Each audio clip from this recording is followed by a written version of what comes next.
Students कैसे हैं आप सब। आज से हम स्टार्ट करेंगे मंथली करंट अफेयर। जुलाई 2024 के ये करंट अफेयर हैं। ये मैंने वेरियस सोर्सेज से यहाँ पर बनाए हैं हैंड रिटन नोट्स के फॉर्म में। अगर आप यूपीएससी और भी पीसीएस एग्ज़ाम्स की तैयारी कर रहे हैं तो आपके लिए काफ़ी ज़्यादा हेल्पफुल रहेंगे। तो चलें स्टार्ट करते हैं। तो first question is who has received the 2024 international maritime organisation award for exceptional bravery at sea. यानी कि समुंदर में किसने एक ऐसे एक्सेप्शनल बहादुरता दिखाई, एक बहुत बहादुरता दिखाई जिससे उनको इंटरनेशनल मैरीटाइम ऑर्गेनाइजेशन अवार्ड मिला 2024 का। तो ये आंसर है कैप्टन अभिलाष रावत। ठीक है, आंसर क्या है? कैप्टन अभिलाष रावत। तो इन्होंने इन्होंने ये वीरता दिखाई रेड सी में। ठीक है, किस में? रेड सी में। रेड सी में रेस्क्यू इन्होंने किया और ये 2 दिसंबर 2024 को इनको ये अवार्ड मिलेगा, अभी अनाउंस हुआ है।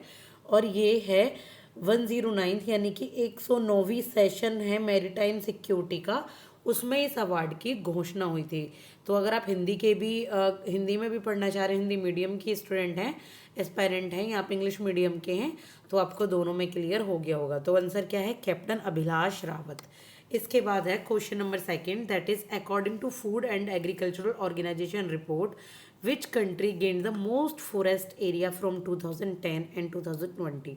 एक रिपोर्ट निकली है food and agricultural organisation report. तो उसने बोला है कि कौन सी कंट्री ने ना सबसे ज़्यादा फॉरेस्ट एरिया कवर किया है। फॉरेस्ट एरिया सबसे ज़्यादा किस कंट्री के पास है 2010 से 2020 में? तो देखिए, इसमें फर्स्ट नंबर पे है चाइना, उसके बाद है ऑस्ट्रेलिया, देन है इंडिया। तो अगर पहला पूछें तो बेस्ट इसमें रहा है चाइना। इसके बाद है 12th विश्व हिंदी सम्मान। जो 12वां विश्व हिंदी सम्मान है वो किसको मिला है? विश्व हिंदी सम्मान, तो इसका आंसर है डॉक्टर उषा ठाकुर। ठीक है, इनको हिंदी संवाद इवेंट में ये हिंदी विश्व सम्मान मिला। तो ये इन्होंने ट्रांसलेट किया है 40 से ज़्यादा लिटरेचर्स को हिंदी और नेपाली में, और इन्होंने हिंदी को स्ट्रेंथन किया है अलग अलग जगह पे। और ये अवार्ड दिया गया इनको मिनिस्ट्री ऑफ एक्सटर्नल अफेयर्स के द्वारा। 12th हिंदी कॉन्फ्रेंस हुई थी फीजी में 2023 में, तब उनको ये अवार्ड मिला था। कौन सा? 12th विश्व हिंदी सम्मान डॉक्टर उषा ठाकुर को। ठीक है, तो आप अगर एसएससी या सिविल सर्विसेज की तैयारी कर रहे हो उसके लिए भी ये सारे जो करंट अफेयर्स हैं काफ़ी हेल्पफुल हैं। ये एमसीक्यूज बेस्ड में आपसे पूछे जाएंगे। तो अभी मैं आपको सिर्फ वन लाइनर फॉर्म में दे रही हूँ। पॉसिबल हुआ तो मैंने एमसीक्यूज बेस्ड में भी लाऊंगी, लेकिन वो हैंड रिटन नोट्स में एमसीक्यूज देखिए इतने ज़्यादा पॉसिबल नहीं हो पाते क्योंकि उसमें काफ़ी ज़्यादा लिखना होता है। तो जो मेन इंपॉर्टेंट चीज़ है वही मैं आपके लिए मैंने लिखी हैं। इसके बाद क्वेश्चन नंबर 4 है India's rank in artificial intelligent preparedness.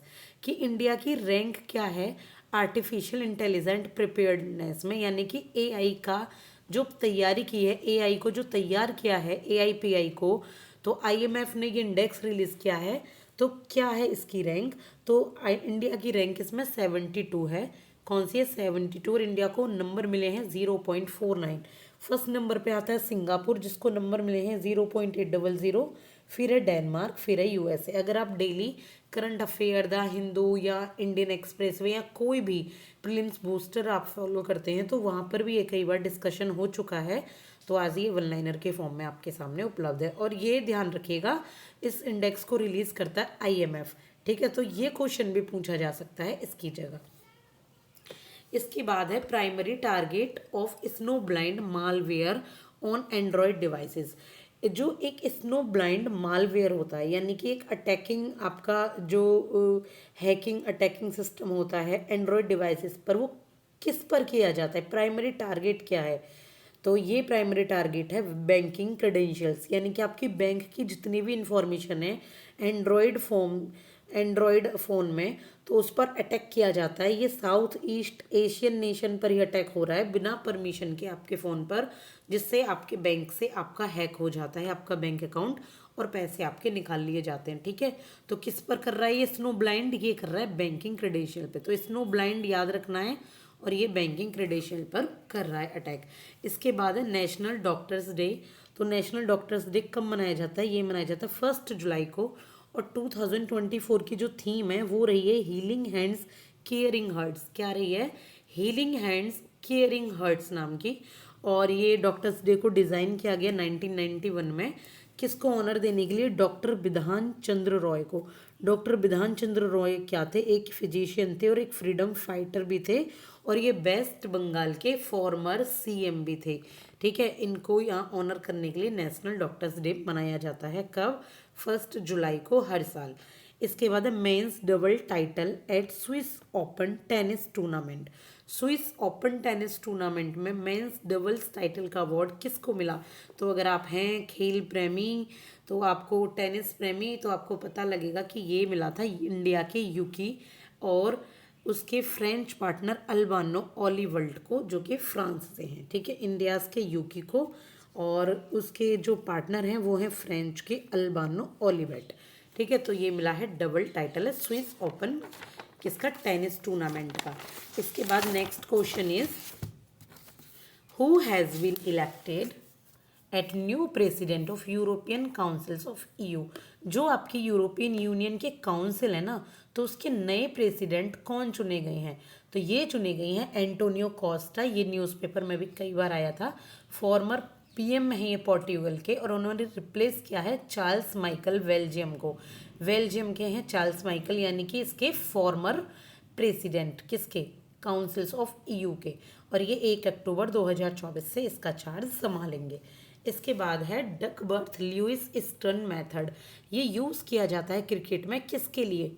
क्या नाम है इसका? डकबर्थ लुईस ईस्टर्न। सबसे पहले आप समझेंगे, नाम से कंफ्यूज नहीं होंगे। डकबर्थ एक पर्सन का नाम है, लुइस बी और ईस्टर्न बी। ये हैं स्टैटिस्टिशियन जिन्होंने एक मैचेस जब होते हैं क्रिकेट मैचेस, तो क्या होता है, 2 मैचेस होते हैं क्रिकेट मैच में। पहले एक पार्टी बैटिंग करती है, फिर दूसरी पार्टी बैटिंग करती है। तो मान लीजिए कोई एक पार्टी ने बैटिंग कर ली और रन बना लिए, उसके बाद आगे बारिश और किसी कारण से मैच रुक गया, तो दूसरी पार्टी जब रन बनाने जाएगी तो कुछ मेथड्स होते हैं, कुछ कैलकुलेशंस होती हैं, ताकि फेयर तरीके से क्रिकेट खेला जाए सेकंड इनिंग के लिए। तो वो बनाया था डकवर्थ लुईस ईस्टर्न ने। तो इसी फेयर टारगेट को सेकंड टर्म खेलने के लिए रन की वजह से इसको कहा जाता है Lewis Duckworth Stern method cricket में। ठीक है, तो इसके बाद है question number 10, committee on reform of criminal justice system. कि जो क्रिमिनल जस्टिस सिस्टम का रिफॉर्म है उसकी जो कमेटी है उसको क्या बोलेंगे? क्रिमिनल जस्टिस सिस्टम, अब क्या क्या समझ रहे हैं इससे? अभी आपने पढ़ा होगा न्यूज़पेपर में, आपने न्यूज़ फॉलो की हो तो, हमारे 3 आपके जो 3 लॉज थे, जैसे कि IPC Indian panel code 1960, code of criminal procedure 1973 और इंडियन एविडेंस एक्ट 1872। ये तीनों ही चेंज कर दिए गए अब, और इनके लिए जगह नए लॉ आ गए, भारतीय न्याय संहिता, भारतीय नागरिक सुरक्षा संहिता और भारतीय साक्ष्य अधिनियम। तो ये जो नए लॉज हैं ये कौन सी कमेटी के द्वारा लाए गए हैं? कौन सी कमेटी रिफॉर्म की बात करती है इनकी? तो ये कमेटी का नाम है मैली-मठ कमेटी। क्या नाम है? मैली-मठ कमेटी। तो इंडिया ने रिप्लेस किए हैं कॉलोनियल इरा। कॉलोनियल इरा मतलब ब्रिटिश टाइम के जो क्रिमिनल लॉज चले आ रहे थे ना, उनको 3 नए पेनल कोड में यहाँ पर इनको हिंदी नाम दे दिए गए और इनको कुछ चेंजेस इसमें कर दिए गए। थोड़ा डिटेल में पढ़ना है आपको, तो आप इनको प्लीज़ ज़रूर पढ़िएगा एक बार यूज़ करके गूगल वगैरह, तो आपको क्लियर हो जाएंगे। तो साथ के साथ 2 कमेटी और हैं अगर एमसीक्यूज में पूछे जाए। एक है माधव मेनन कमेटी।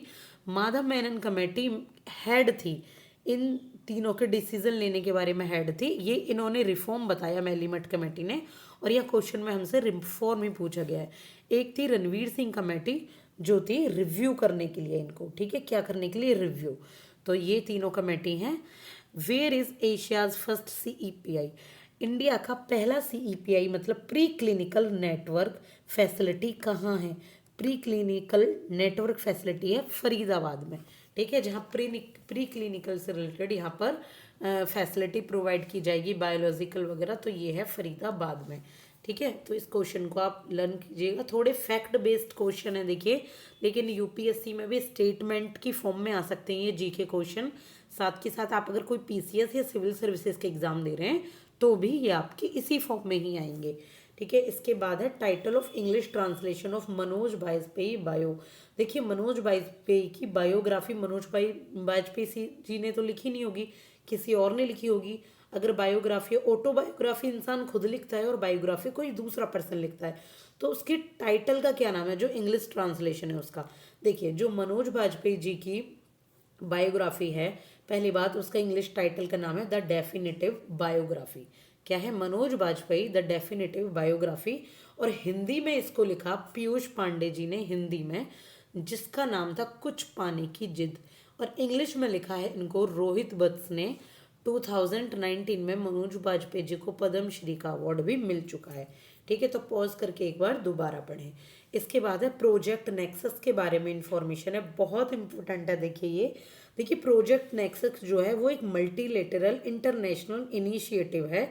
किसके लिए? कि अगर क्रॉस बॉर्डर पेमेंट करनी है इजीली, फास्ट पेमेंट, तो उसका नाम है प्रोजेक्ट नेक्सस। आरबीआई के थ्रू ये प्रोजेक्ट नेक्सस स्टार्ट किया गया है। इसका एम क्या है कि जो एशियन नेशंस हैं, जैसे मलेशिया, फिलीपींस और आपका यहाँ पे सिंगापुर और थाईलैंड, इन चारों से कनेक्शन के लिए और जल्दी पेमेंट करने के लिए, internet instant cross border payment के लिए, रिटेल पेमेंट के लिए प्रोजेक्ट नेक्सस को स्टार्ट किया गया।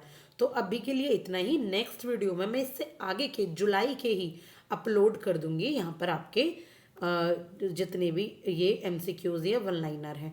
तो thank you so much. Video पसंद आई है तो like and subscribe. Thank you.